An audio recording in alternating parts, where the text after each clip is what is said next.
Students, today I'm going to explain to you how to use the Destiny system to check books in and out, to renew books, and to pay or erase fines. These are tasks you will perform on a daily basis. To access Destiny, you need to click on the Welcome to Reese-Puffer link in the toolbar. At this next screen, you're going to click on Reese-Puffer High School to access the high school system. In order to log in, you need to click on this Login link in the upper right of the screen. You can log in either using your student number and birth date, or you can use the generic account that I have created for student assistance. That username is LMC Students, actually LMC Student, and the password is Student Aid, and then I'm going to click on Login. All right, we're going to be looking at the circulation function, so you need to click on the circulation tab. Notice that once I've clicked on the circulation tab, it turns green. That's how you can tell that a particular function is active. The functions that you're going to need to perform are here on the left side of the screen, and those are the ones that we're going to be looking at today. The first function that we're going to look at is the checkout function. In order to check out a book, you need to either enter the student's student number, or you can search for the student's name. All right, I'm going to search for the last name of Smith. And John Smith is the student I'm going to use for this particular example. All right, John wants to check out a book. All right, he wants to check out a book about skateboarding.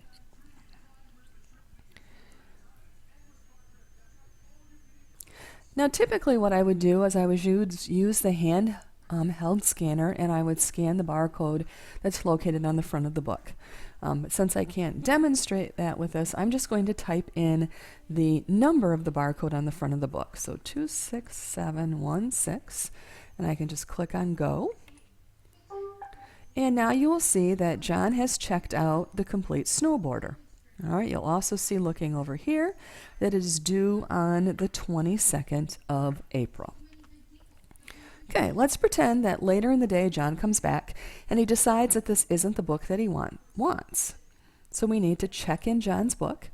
Notice that I clicked on the check in option on the left side of the screen. Again, typically what I would do is use the handheld scanner. I would scan the barcode on the book and it would check it in. For this example, I'll type in the number of the book. All right, and notice now that it says most recently checked in, the Complete Snowboarder. So John no longer has this book checked out. It's been checked in. Okay, the next thing we're going to look at is how to renew a book. There actually are two ways to renew a book. If a student has the book with him or her, you can click on this Renew function, and then again scan the barcode of the book, or actually type it in. If a student does not have the book with them, then you need to access that student's actual account. I'm clicking Reset to clear the screen here. That's always a good thing to do. All right, the student standing in front of me who needs to have her book checked in is Caitlin Smith, and her student number is 729985. So I'm going to type that in to bring up Caitlin's account.